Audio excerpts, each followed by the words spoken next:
9月初1，学校就特别开学啊！目前高雄的学校拢正在准备防疫物资，亲像是学生囡仔食到爱用的假棒，学校是3钱买。另外，还有一寡老师是还未注疫苗，高雄市政府嘛决定讲提供这寡老师头一摆公费快筛服务。 阁有10天就要开学啊！这阵啊，老师拢咧无用开学的准备，亲像喙暗、酒精甲消毒水，这假棒嘛是透过朋友才买到的。隔板啊，开学以后要安怎保持迄个社交距离啊，吼，这拢爱是阮爱去讨论开会。局里也给我们了一些紧急采购的一些方便性。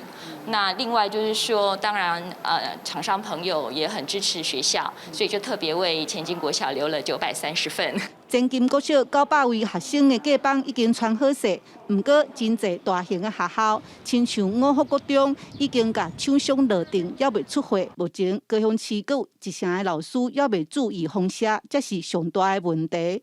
所以市府宣布，注射还未满14天的，阁有还未注射的老师，教育局提供第一摆公费快筛。这个快筛剂的第一个钱是阮公费。 公费这个部分应该对大家较安心啦。